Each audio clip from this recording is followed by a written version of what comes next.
اعوذ باللہ السمیع العلیم من الشیطان الرجیم من حمزہ ونفخہ ونفثہ بسم اللہ الرحمن الرحیم ربی یسر ولا تعسر وتمم بالخیر ربی زدنی علما قالوا یا موسیٰ انا لن ندخلها ابدا ما داموا فیہا فاذهب انت وربک فقاتلا انا ہاہنا قاعدون قال ربی انی لا املک الا نفسی واخی فافرق بیننا وبین القوم الفاسقین قال فإنها محرمة علیہم 40 سنة یتیہون فی الارض فلا تأس علی القوم الفاسقین۔ 24 سے 26 یہ 3 آیات مبارکہ ہیں۔ سورۃ مائدہ کی 6واں سپارہ ہے۔ ترجمہ ابن کثیر سے ہے۔ اے موسیٰ، یہ جواب آ رہا ہے، ٹھیک ہے، یہ جواب کس کا ہے؟ قوم کا۔ مخاطب کون ہے؟ قوم ہے۔ خطاب کس سے ہے؟ قوم سے۔ مخاطب بھی قوم ہے، مخاطب بھی قوم ہی ہے۔ اے موسیٰ علیہ السلام، جب قرآن پڑھتے ہیں ویسے تو ظاہر ہے ہم علیہ السلام نہ بھی کہیں تو کوئی فرق نہیں پڑتا، کیونکہ ظاہر ہے ہم تو قرآن کے الفاظ کو دہرا رہے ہیں، اور نعوذ باللہ ظاہر ہے قرآن میں اللہ تعالیٰ نے جتنا ادب سکھایا وہ ہمارے لیے کافی ہے۔ ان لوگوں نے جواب میں کہا کہ ہم ہرگز اس زمین میں داخل نہیں ہوں گے۔ انا لن ندخلھا، ہاں ضمیر جو ہے زمین کی طرف جا رہی ہے، ہرگز داخل نہیں ہوں گے، ہوں گے ہی نہیں، ٹھیک ہے۔ اب آپ دیکھیے ذرا جواب سنیے۔ کہتے ہیں نا کہ آپ انسانوں کی بغاوت کی بھی کوئی حد نہیں، اور انبیاء نبیوں کی سخاوت کی بھی کوئی حد نہیں۔ انسانوں بغاوت میں کہاں انسان نکل گئے تو وہ انسانوں نے سوچا بھی نہیں، ٹھیک ہے۔ جب تک وہ لوگ وہاں موجود ہیں سوال ہی پیدا نہیں ہوتا، ہمارے انٹرنس کا سوال ہی پیدا نہیں ہوتا۔ ما داموا فیہا، یہ دامہ جو ہوتا ہے نا، یہ تو ہمیشہ کا ہمیشگی کا معنی دیتا ہے، آپ کو پتہ ہے، یہ جمع کا صیغہ ہے یہاں پر۔ جہاں جب تک وہ لوگ وہاں موجود ہیں، ابداً بھی فرمایا، دامو بھی، ما دامو فیہا، جب تک وہ لوگ ہیں، جب تک بھی ہیں، ٹھیک ہے، ہم جائیں گے نہیں۔ اب دیکھیں، اب مزید دیکھیں، بغاوت کی انتہا دیکھیں، قوم کی بغاوت کی ذرا انتہا پہ غور کریں آپ، کہ انسانوں کی بغاوت کی کوئی انتہا نہیں، کوئی حد نہیں۔ جب تک وہ لوگ وہاں موجود ہیں، یہ بات یہاں پر بس نہیں ہوئی، ٹھیک ہے۔ آگے دیکھیے کیا کہا، آگے کیا کہہ رہے ہیں؟ سو جائیے آپ، فاذهب انت، آپ جائیے، ٹھیک ہے، وربک، اور آپ کا اللہ جائے، آپ کا رب جائے، ٹھیک ہے۔ جائیے آپ اور تیرا رب جائے، ٹھیک ہے، یہاں ترجمہ ہے تیرا رب جائے، آپ کا رب جائے، آپ جائیں اور آپ کا رب جائے۔ فقاتلا، ٹھیک ہے، پھر آپ دونوں ان سے لڑو، آپ دونوں ان سے قتال کرو، جو بھی کرنا ہے آپ دونوں جا کے کرو، ٹھیک ہے۔ سارے معاملات آپ دونوں جا کر طے کرو۔ کس سے کہہ رہے ہیں؟ آپ اور اللہ۔ اللہ نے آپ کو نبی بنایا، آپ جائیے، نعوذ باللہ، استغفر اللہ، استغفر اللہ، استغفر اللہ، نعوذ باللہ، نعوذ باللہ، کیا جملہ کیا ہے؟ ان سے لڑو، ہم تو یہیں، انا ہاہنا قاعدون، ہم یہیں بیٹھے ہوئے ہیں، ٹھیک ہے، ہم یہیں بیٹھے ہوئے ہیں، ہم یہیں ریسٹ کر رہے ہیں، آپ لوگ جائیں اور لڑیں، ٹھیک ہے۔ قاعدون اردو میں بھی آپ بولتے ہیں نا، قاعدہ۔ ایک قاعدہ ہوتا ہے جو ہم گرامر کے لیے یوز کرتے ہیں، ایک ہے بیٹھنے کے لیے، ٹھیک ہے۔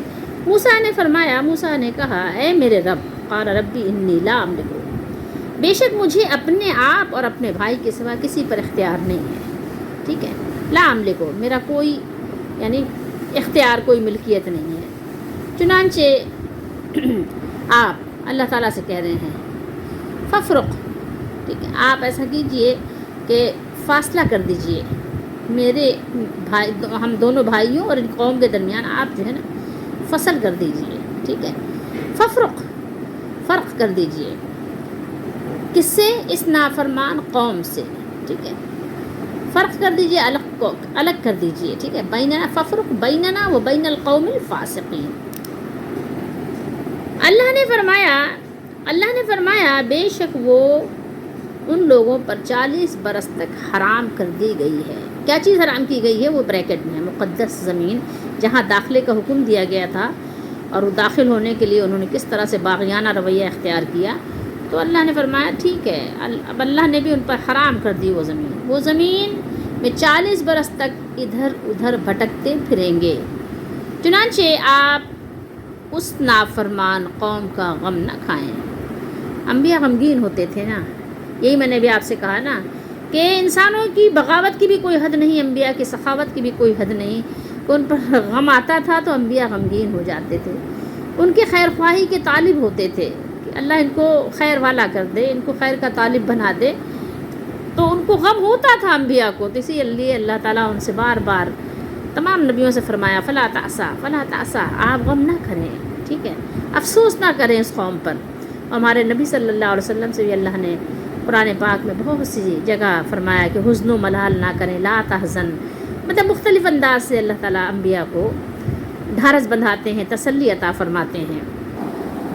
یہ بیان تو موسیٰ علیہ السلام کی قوم کا ہے جو اللہ رب العالمین نے ہمیں خبردار کیا، سنایا، ورنہ ظاہر ہے کہ ہمیں کیا معلوم ہوتا کہ انہوں نے کیا جواب دیا، ٹھیک ہے، موسیٰ علیہ السلام اپنے نبی کو انہوں نے کیا جواب دیا۔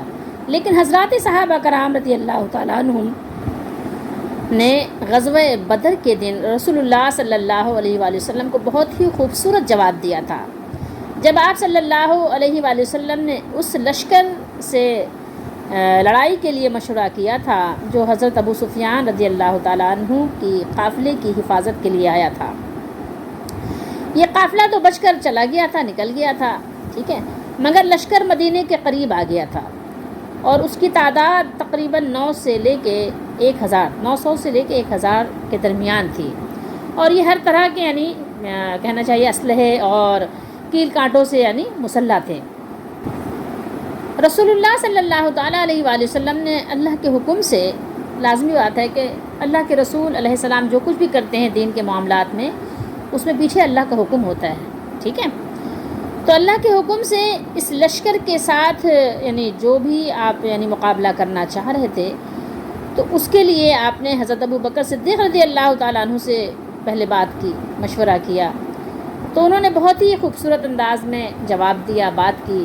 پھر مہاجرین میں سے کچھ صحابہ کرام نے بھی بات کی، مگر رسول اللہ صلی اللہ علیہ وآلہ وسلم بار بار فرما رہے تھے اشیروا علی ایھا المسلمون، مسلمانوں مجھے مشورہ دو، مسلمانوں مجھے مشورہ دو۔ رسول اللہ صلی اللہ علیہ وآلہ وسلم بار بار اس بات کو دہرا جو رہے تھے، وہ اصل میں معاملہ یہ تھا کہ اس مسئلے میں انصار کی رائے معلوم کرنا چاہتے تھے۔ آپ صلی اللہ علیہ وسلم چاہتے تھے کہ انصار اپنا یعنی وہ بیان کریں کہ ان کی یعنی اپنی کیا رائے ہے، ٹھیک ہے۔ حضرت سعد بن معاذ رضی اللہ تعالیٰ عنہ نے عرض کی ہے اللہ کے رسول، گویا کہ آپ کا روح سخن ہماری طرف ہے، اس ذات اقدس کی قسم جس نے آپ کو حق کے ساتھ مبعوث فرمایا ہے، اگر آپ اس سمندر میں چھلانگ لگانے کا حکم دیں گے تو ہم آپ کے ساتھ سمندر میں چھلانگیں لگا دیں گے، یعنی ہم پرواہ نہیں کریں گے، ہم پیچھے مڑ کر نہیں دیکھیں گے، اور ہم میں سے کوئی ایک بھی پیچھے نہیں رہے گا۔ یہ سعد بن معاذ رضی اللہ تعالیٰ عنہ بیان کر رہے ہیں، تو کوئی بھی پیچھے نہیں ہٹے گا، کوئی پیچھے نہیں رہے گا، اور ہم اس بات سے قطعاً منہ نہیں موڑیں گے کہ آپ کل دشمن سے مقابلہ کریں، مطلب ہم اس سے منہ نہیں موڑیں گے کہ آپ کل دشمن سے مقابلہ کریں، ہم ہرگز اس سے منہ نہیں موڑیں گے۔ ہم جنگ میں بڑا صبر کرنے والے ہیں، بہت زیادہ، یعنی دشمن کے مقابلے میں بڑے سچے اور دلیر ثابت ہوتے ہیں۔ ہو سکتا ہے کہ اللہ تعالیٰ آپ کو ہماری طرف سے کوئی ایسا کارنامہ دکھائے جس سے آپ کی آنکھوں کو ٹھنڈک نصیب ہو، لہٰذا آپ اللہ تعالیٰ کی برکت کے ساتھ ہمیں لے چلیں۔ سبحان اللہ۔ رسول اللہ صلی اللہ تعالیٰ علیہ وآلہ وسلم حضرت سعد بن معاذ رضی اللہ تعالیٰ عنہ کی یہ بات سن کر بے حد خوش ہوئے، آپ صلی اللہ علیہ وسلم خوش ہوئے، آپ کا چہرہ چمک اٹھا۔ صحیح مسلم اور مسند احمد وغیرہ کے حوالے سے یہ ہے کہ انصار میں سے لوگوں نے جواب دیا کہ آپ صلی اللہ تعالیٰ علیہ وآلہ وسلم سے انہوں نے کہا کہ ہم آپ سے اس طرح نہیں کہیں گے، ایسا جواب نہیں دیں گے جس طرح بنی اسرائیل نے حضرت موسیٰ علیہ السلام سے کہا تھا۔ فَاذْهَبْ أَنْتَ وَرَبُّكَ فَقَاتِلَا إِنَّا هَاهُنَا قَاعِدُونَ، آپ اور آپ کا رب جاؤ اور لڑو، بے شک ہم یہیں بیٹھے رہیں گے۔ اے اللہ کے رسول، اس ذات کی قسم جس نے آپ کو حق کے ساتھ مبعوث فرمایا ہے، اگر آپ برق غمات تک جانے کا حکم دیں گے تو ہم آپ کے پیچھے پیچھے چلیں گے۔ صحیح البخاری کے الفاظ ہیں کہ رسول اللہ صلی اللہ علیہ وآلہ وسلم کا چہرہ اطہر، چہرہ مقدس جگمگا اٹھا۔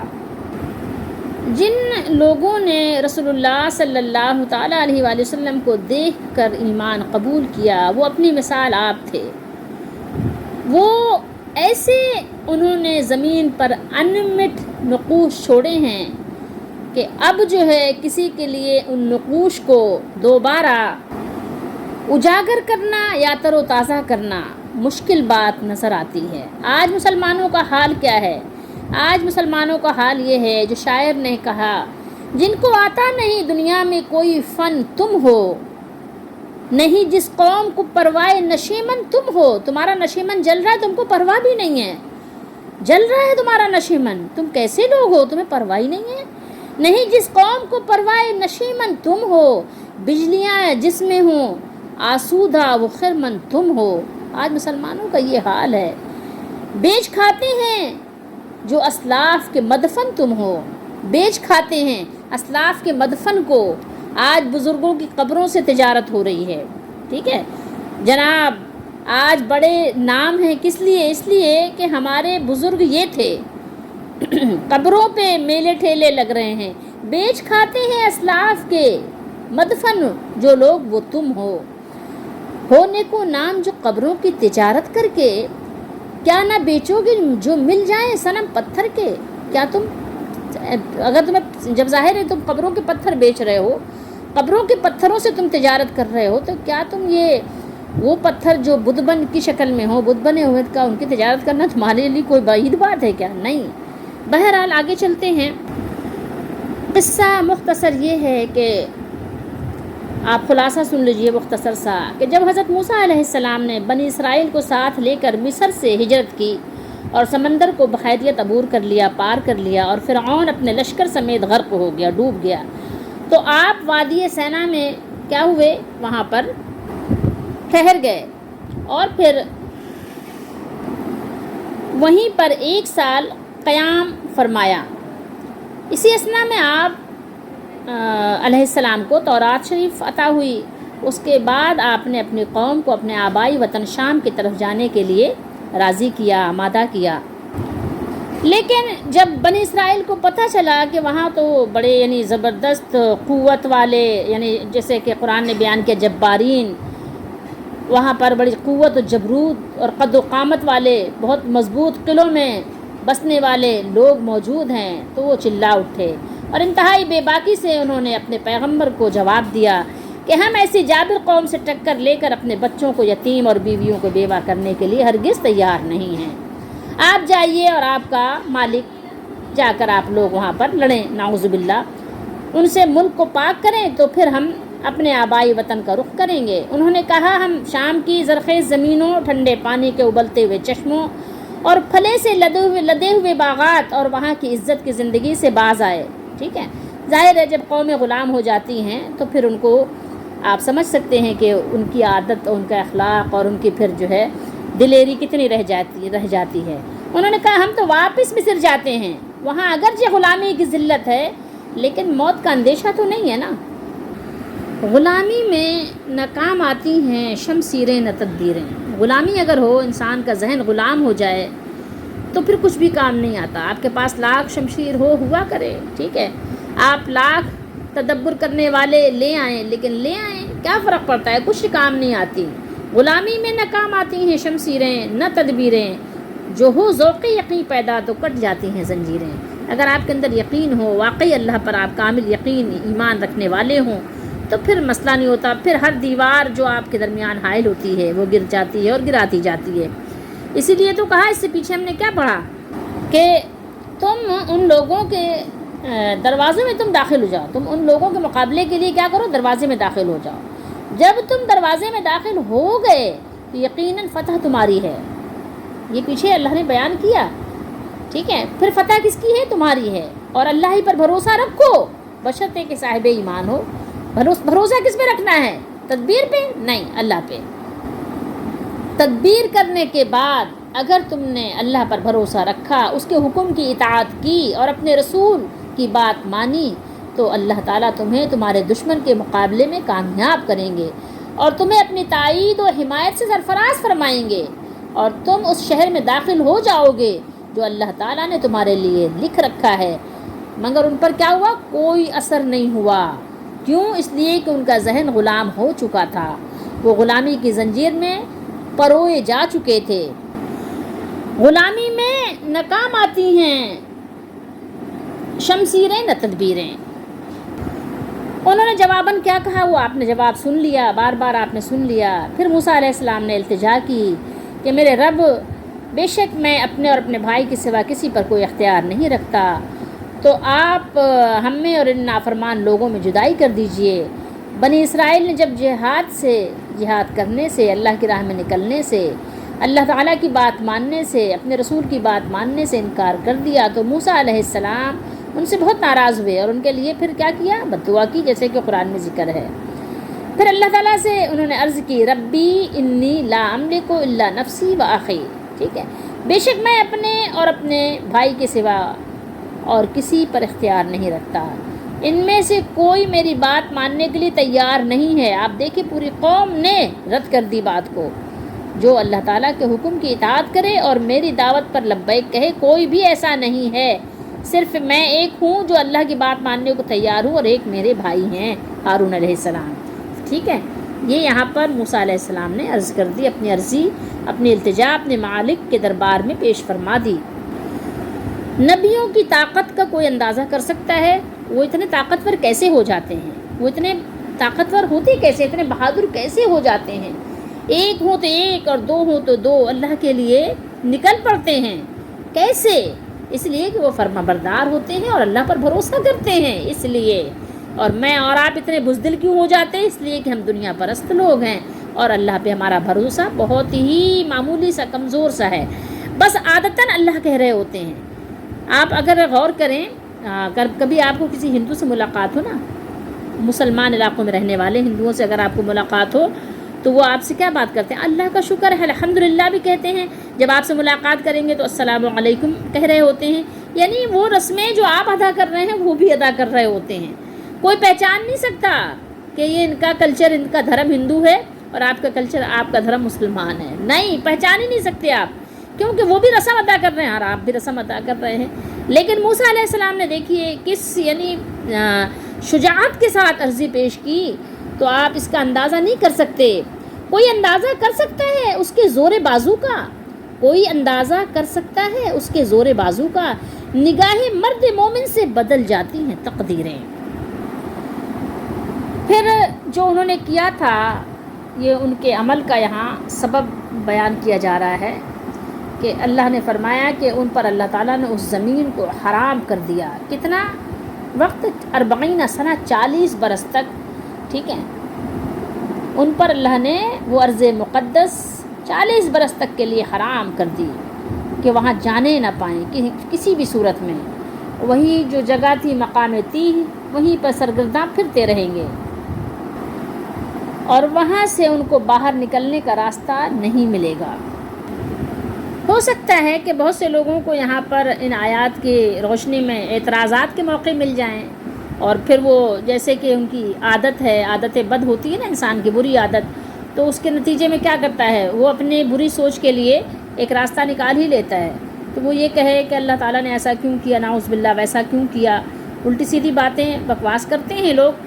لیکن آپ سوچئے کہ اگر آپ ایک نوکر کو پالیں اور وہ آپ کے ساتھ اس طرح بدتمیزی والا سلوک کرے, تو آپ اس کے ساتھ کیا کریں گے؟ کبھی آپ نے سوچا؟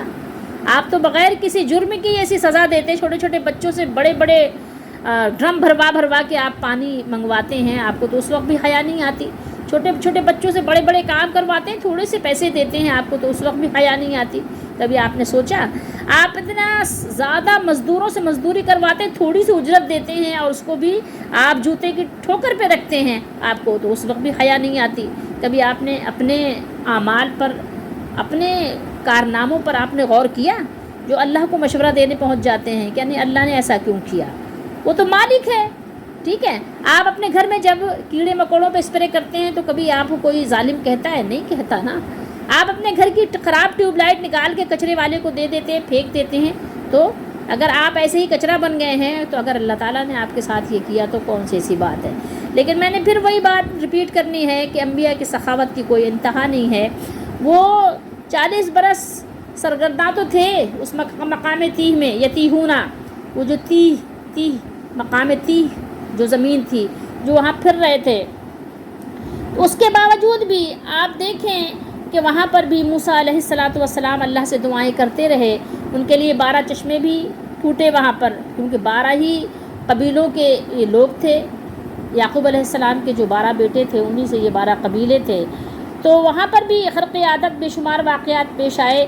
یہی وہ زمین تھی جہاں پر من و سلوہ نازل ہوا، من و سلوہ اترا، یہیں پر پتھر سے پانی کے 12 چشمے موسیٰ علیہ السلام کے عصا سے جاری ہوئے، اور پھر اس کے علاوہ بادلوں نے یہیں پر سایہ کیا، سائبان کی طرح بادل جو ہے ان پر سایہ کرنے لگ گئے جیسے چھت ہوتی ہے، ٹھیک ہے؟ اس کے باوجود بھی یعنی کتنی آپ دیکھیں ان پر اللہ تعالیٰ کی مہربانیاں تھیں موسیٰ علیہ السلام کی دعا کی برکت سے۔ اور یہی نہیں، ان کی بغاوت تو چلتی رہی، لیکن پھر بھی اللہ نے تورات شریف بھی ان کو عطا کی، اسی جگہ پر ان کو تورات بھی یہاں ملی، ہدایت کا سرچشمہ بھی ان کو ملا کہ چلو کوئی بات نہیں، دنیا کی تکلیف تو جو گزر جانے والی ہے، ابھی بھی اپنے ہدایت کو قبول کر لو، توبہ کر لو، معافی مانگ لو، راہ راست پر آ جاؤ، تو تمہارے لیے ہمیشہ کی جنت بھی تیار رکھی ہوئی ہے، کوئی مسئلے والی بات نہیں، پریشانی والی بات نہیں۔ آگے مزید یہاں ان کو تسلی دی گئی، کیا ہے؟ تو تم ان نافرمان لوگوں کے حال پر افسوس نہ کرو، ٹھیک ہے؟ اس میں در حقیقت کیا ہے؟ حضرت موسیٰ علیہ السلام کے لیے تسلی ہے کہ میں نے ان کے بارے میں جو فیصلہ کر دیا ہے، یعنی اللہ تعالیٰ نے، تو تم اس پر حزن و ملال کا اظہار نہ کرو، کیونکہ یہ لوگ اپنی بدعمالیوں کی وجہ سے اسی سزا کے مستحق ہیں۔ اللہ کو زیادہ معلوم ہے، اللہ کو معلوم ہے کہ کس کو کیا دینا چاہیے، کون کس چیز کا حقدار ہے۔ اس قصے کو بیان کرتے ہوئے تمام طرح کے نافرمانوں کے لیے سرزنش ہے، ٹھیک ہے؟ سب کو ہی یعنی ڈرایا جا رہا ہے، اور ان کی ذلتوں، رسوائیوں، اور اللہ اور اس کے رسول کے نافرمانیوں اور ان کے حکم، یعنی جو اللہ کی راہ میں نکلنے، اللہ کے لیے مقابلے کے لیے نکلنے میں انکار کرنے کو جو بیان کیا جا رہا ہے کہ انہوں نے اپنے دشمنوں کے ساتھ مقابلہ کرنے میں بزدلی دکھائی اور کم ہمتی کا ثبوت دیا، حالانکہ ان میں اللہ کے رسول اور کلیم اللہ اس زمانے کے تمام لوگوں سے برگزیدہ، معزز، مکرم شخصیت موجود تھے، جو فرما رہے تھے کہ تم نکلو، مقابلہ کرو، اللہ تعالیٰ تمہیں دشمنوں کے مقابلے میں فتح اور نصرت سے نوازیں گے۔ لیکن پھر بھی ان کی نکمی سوچ کا جواب آپ کیا سوچ سکتے ہیں کہ جواب ان کے کیا تھے؟ آپ دیکھ ہی رہے ہیں، ملاحظہ اور مشاہدہ کر ہی رہے ہیں۔ براہیمی نظر پیدا مگر مشکل سے ہوتی ہے۔ براہیمی نظر، ابراہیم علیہ السلام جیسی نظریں، براہیمی نظر پیدا مگر مشکل سے ہوتی ہے، ہوس چھپ چھپ کے سینوں میں بنا لیتی ہیں تصویریں، ہوس چھپ چھپ کے سینوں میں بنا لیتی ہیں تصویریں۔ یہ انسان کو جو ہوس ہے، زیادہ جینے کی ہوس ہو، یا زیادہ مال کی ہوس ہو، یا عزت و آبرو و دولت کی ہوس ہو، یا شہرت کی ہوس ہو، یا حکومت کی ہوس ہو، یہ انسان کو برباد کر دیتی ہیں۔ یہ انسان کو نہ دنیا اور نہ آخرت کہیں کا نہیں چھوڑتی۔ یہ چیزیں جو میں نے بھی آپ کو گنائیں، ان سب کے بت جو ہے وہ سینے میں چھپ کر بن جاتے ہیں اور انسان کو پتہ بھی نہیں چلتا۔ یہ ہوس جو ہے، ہوس چھپ چھپ کے سینوں میں بنا لیتی ہیں تصویریں، بہت سارے بت بنا لیتی ہیں اور پھر اسی کے گرد ان کا طواف ہوتا ہے۔ اللہ ہمیں بچائے ایسی ہوس سے اور ایسے بتوں سے اور ایسی طاغوتی نظام سے۔ آپ کو معلوم ہے، ہم پڑھ چکے، اس سے پہلے انہوں نے حالات دیکھ لیے تھے، انہوں نے اپنی آنکھوں سے، سر کی آنکھوں سے خود یہ مشاہدہ بھی کر لیا تھا، کر چکے تھے کہ اللہ تعالیٰ نے ان کے بہت بڑے دشمن فرعون کو اس کے تمام لشکر سمیت دریا میں غرق کر دیا تھا۔ آج بھی ہم دیکھتے ہیں کتنے آئے، چلے آپ کو فرعون کا اگر یقین نہیں آتا تو آج آپ کے زمانے میں کتنے آ رہے ہیں اور جا رہے ہیں، کتنے شہر ڈبوئے جا رہے ہیں، کتنے قارون اور حامان بہائے جا رہے ہیں، لیکن پھر بھی تو آپ کو یقین نہیں آتا نا، پھر بھی تو آپ دنیا پرست، ہوس پرست بنے ہوئے ہیں۔ آپ کے سینوں میں پتہ نہیں کتنی تصویریں چھپ چھپ کے بتوں کی بن رہی ہیں، ٹھیک ہے۔ اب پتہ نہیں وہ کون سی لہر آئے گی، اس کو بہا لے جائے گی، لیکن اس کو اس کی ابھی اس کو پرواہ نہیں ہے، بس اس کو تو زیادہ جینے کی وہی بس اس کو خوشی ہے، اگرچہ وہ غلامی کی زندگی بھی جیے تو کچھ فرق نہیں پڑتا اس پر۔ تو موسیٰ علیہ السلام کو اللہ نے تسلی دی کہ آپ جو ہے فلا تعص علی القوم الفاسقین، آپ فاسقوں کے لیے آپ جو ہے غم نہ کریں۔ انہوں نے دیکھا تھا کہ اللہ تعالیٰ نے فرعون کو تمام لشکر سمیت دریا میں غرق کر دیا تھا تاکہ ان کی آنکھیں ٹھنڈی ہوں، اور اس واقعے کو بھی ابھی کوئی بہت عرصہ بھی نہیں گزرا تھا، مگر اب وہ اس شہر کے لوگوں سے مقابلہ کرنے سے انکار کر رہے تھے۔ حالانکہ یہ تعداد اور اسباب اور وسائل کے اعتبار سے اہل مصر کے مقابلے میں اشیر بھی نہیں تھے، مگر اب ان کی یہ کرتوتیں ہر خاص و عام کے سامنے واضح ہو گئی ہیں، اور ایسی ذلت اور رسوائی ان کے چہروں پر ملی گئی ہے کہ جسے کوئی پردہ بلکہ رات کا اندھیرا بھی نہیں چھپا سکتا تھا، مگر اس کے باوجود یہ اپنی جہالت میں حیران اور سرکشی میں اتنی باغی اور سرکشی ہو جاتا ہے نا انسان، اس میں کیا تھے، سرگرداں پھر رہے تھے۔ اور ستم بالائے ستم یہ کہ اللہ تعالیٰ کے نزدیک انتہائی ناپسندیدہ بلکہ اس کے دشمن ہونے کے باوجود دعویٰ یہ کرتے ہیں کہ ہم اللہ کے بیٹے ہیں اور اس کے پیارے ہیں، مگر اللہ تعالیٰ نے انہیں ان کی بدعمالیوں کی وجہ سے دنیا ہی میں یہ عبرتناک سزا دی کہ ان میں سے کچھ لوگوں کو خنزیروں اور بندروں کی صورت میں مسخ کر دیا اور ان پر اپنی لعنت برسائی۔ سوچئے تھوڑی دیر کے لیے، غور کیجئے، کہیں میں اور آپ تو ان کے نقش قدم پہ نہیں چل رہے ہیں۔ اب آئیے دیکھتے ہیں کہ میرے اور آپ کے لیے اس میں کیا سبق ہے۔ دیکھیے حالات کیسے بھی ہوں، لیکن قرآن و سنت کے خلاف کبھی بھی نہیں جانا چاہیے۔ یاد رکھیے، کبھی بھی قرآن و سنت کے خلاف نہیں جائیے گا، اگرچہ آپ اکیلے بھی ہوں، تنہا بھی ہوں، ٹھیک ہے، اور ہر طرف سے مصائب نے آپ کو گھیر بھی لیا ہو، تو آپ پھر بھی بزدل نہیں بنیں، ورنہ کیا ہے کہ ایسی صورت میں سوائے نقصان کے آپ کو کچھ بھی نہیں ملے گا۔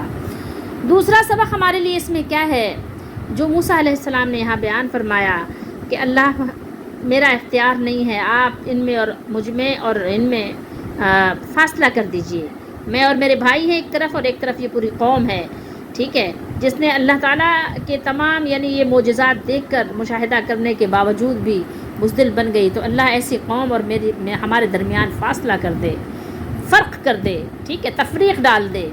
تو اب دیکھیے ذرا یہاں غور کیجئے، یہاں ایک بات غور کرنے کی ہے کہ میری اور آپ کے لیے اس میں کیا سبق ہے کہ اگر اللہ کا عذاب آ جائے، جب اعلان اللہ کی نافرمانی اور بغاوت ہو رہی ہو، تو پھر ایسے میں اللہ کا عذاب آنا کوئی بعید بات نہیں ہے، زلزلے کا آ جانا کوئی بعید نہیں ہے، آندھی کا آ جانا کوئی بعید نہیں ہے، آسمان سے پتھر برسیں تو کچھ بعید نہیں ہے، اور ہواؤں کا رخ پھر جائے، سونامی آ جائے، طغیانی آ جائے تو کچھ بعید نہیں ہے، دریاؤں کے رخ پھر جائیں تو کوئی بعید نہیں ہے، دریا آپ کو بہا کے لے جائیں تو کوئی بعید نہیں ہے، بارشیں تیز ہو جائیں، بادل بھسٹ ہو جائیں تو کچھ بعید نہیں ہے۔ تو ایسے میں آپ اللہ سے دعا کیجئے کہ اللہ مجھ میں اور ظالموں میں فرق اور فاصلہ کر دیجئے، کہیں ایسا نہ ہو کہ آپ ان کے ساتھ شادی ہال میں بیٹھے ہوئے ہوں اور یہ بے ہنگم تماشے ہو رہے ہوں، کہیں ایسا نہ ہو عذاب آ جائے تو آپ وہاں سے اٹھ کر چلے جائیے۔ آپ اپنی آنکھوں سے مشاہدہ کیجئے کہ وقت کے پیغمبر، نبی، رسول، کلیم اللہ، وجیہ، وجاہت والے، اللہ کے دربار میں عزت والے، ایسے عالی جاہ، عالی مرتبہ نبی کی شخصیت کیا بیان کر رہی ہے۔ اللہ فرق کر دیجئے، دوری کر دیجئے، مجھ میں ان میں دوری کر دیجئے، نبی یہ بیان کر رہے ہیں تو میں اور آپ کیا چیز ہیں۔ مجھے اور آپ کو ایسی جگہوں سے فوراً دور ہو جانا چاہیے، ہٹ جانا چاہیے، وہاں سے ان سے اپنا رشتہ منقطع کر لینا چاہیے جب تک کہ وہ اللہ کے نافرمانی میں لگے ہوئے ہوں۔ بڑے بڑے نیکوکار، صالحین، جلیل القدر انبیاء جب ان کے ساتھ رہنے کو گوارا نہیں کرتے تو میں اور آپ کیوں ان کے ساتھ بیٹھ کر قہقہے لگا رہے ہوتے ہیں، ٹھٹھے لگا رہے ہوتے ہیں۔ میرے اور آپ کے لیے اس میں سبق ہے۔ اور تیسرا سبق ہمارے لیے اس میں یہ ہے کہ جب ہم پر مشکل گھڑی آئے، مصیبت آئے، تو اس کا مطلب ہے کہ ہم نے کچھ کیا ہے، جلدی سے استغفار کریں، اس میں دیر نہ کریں، فوراً استغفار کریں. اور پھر جب عذاب آ جائے تو کیا کریں؟ پھر اللہ تعالیٰ کو راضی کرنے کی کوشش کریں، اور ظالموں پر زیادہ افسوس کرنے کی ضرورت نہیں ہے، اس لیے کہ اللہ تعالیٰ مجھ سے اور آپ سے زیادہ اپنے بندوں پر مہربان ہیں. بندے مومن کو، بندے مزدور کو جا کر میرا پیغام دے، اہل ثروت جیسے دیتے ہیں غریبوں کو زکوٰۃ.